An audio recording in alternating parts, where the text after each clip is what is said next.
Hi, my name is Mike Naughton from North Coast Legal, and I want to break down Murphy versus NCAA, which is the sports gambling case that just came down from the U.S. Supreme Court. I say the sports gambling case, but it really isn't. The best way to describe it is the dual sovereignty case. This is a case where Justice Alito, who wrote the majority opinion in this matter, talked about the role of the federal government in Congress in enacting legislation, as well as the role of the states in the dual sovereignty that each of them has.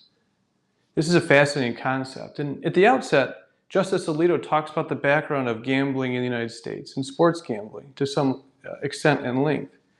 But he goes back even further and predates the U.S. Constitution, even talks about the Articles of Confederation and how the states retain, although it's not abolished, but they retain some sovereignty from the federal government. The big distinction here is that Congress, the federal government, may not direct or commandeer the states to do or fail to do a certain thing. So for this case, what happened was there was a statute, a federal statute created by Congress, PAPSA, which is federal. It prohibited the states from authorizing sports gambling. There were some states like Nevada that were grandfathered in. They weren't prohibited. And interestingly, New Jersey had a year window to decide whether or not they also wanted to be grandfathered in and permit sports gambling. They waited past the deadline. After the deadline had elapsed, the one-year deadline, New Jersey repealed its law that prohibited sports gambling. That repealing of the law put it in conflict with federal law, PAPSA, the Professional and Amateur Sports Protection Act. The Supreme Court said that the federal law was unconstitutional. The federal law as it existed prohibited or forced New Jersey to maintain its anti-sports betting law.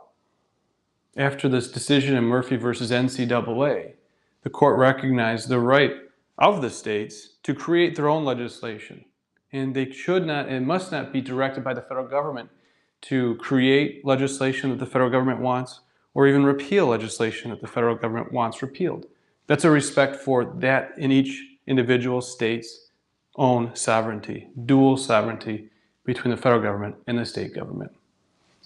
So when you really break it down, Murphy versus NCAA isn't about sports betting. It's about the states. It's about the federal government. And it's about the distinction between the states and their own laws and the federal government and its own laws. Interesting dichotomy. Thanks for watching. If you liked it, please hit the thumbs up. And if you want to learn more, please subscribe. Thanks.